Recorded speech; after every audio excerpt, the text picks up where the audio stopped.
పైనున్న వాళ్ళు రెడ్ బుక్లు పెట్టుకుంటారు. ఆ రెడ్ బుక్లలో మంచి చేసిన వాళ్ళ పేర్లు ఏదైనా పెట్టుకొని వాళ్ళకు మంచి చేసే కార్యక్రమం జరుగుతుందని అంటే అది కాదు.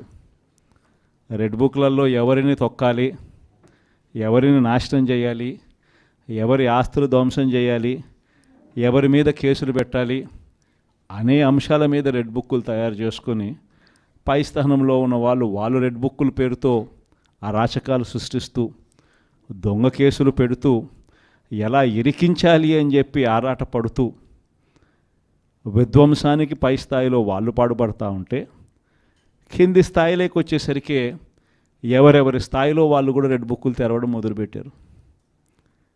నియోజకవర్గ స్థాయిలో వాళ్ళు, మండల స్థాయిలో ఇంకొకరు, గ్రామ స్థాయిలో కూడా ఇంకొకరు కూడా రెడ్ బుక్స్ ఓపెన్ చేసి వాళ్ళు కూడా విధ్వంసానికి పాల్పడడం జరుగుతూ ఉంది. ఈరోజు ఎక్కడా కూడా న్యాయం కనిపించడం లేదు, ధర్మం కనిపించడం లేదు. పోలీసులు పూర్తిగా ప్రేక్షక పాత్ర వహిస్తూ ఉన్న పరిస్థితులే కనిపిస్తూ ఉన్నాయి.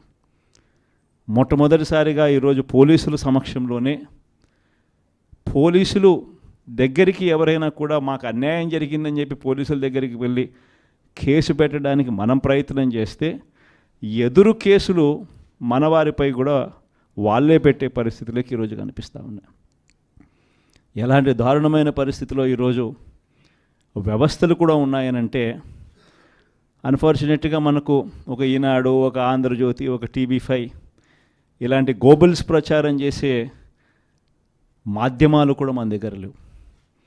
నాకు ఆశ్చర్యం అనిపించింది మొన్న చూస్తూ ఉంటే పెద్దిరెడ్డి రామచంద్రారెడ్డి గారి మీద జరుగుతూ ఉన్న పరిణామాలు.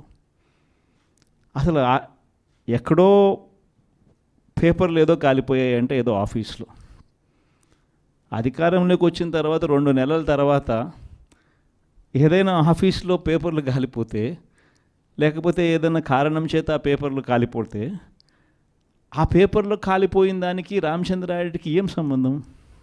ఎవరు అధికారంలో ఉన్నారు, ఎవరి గవర్నమెంట్లో ఉన్నారు?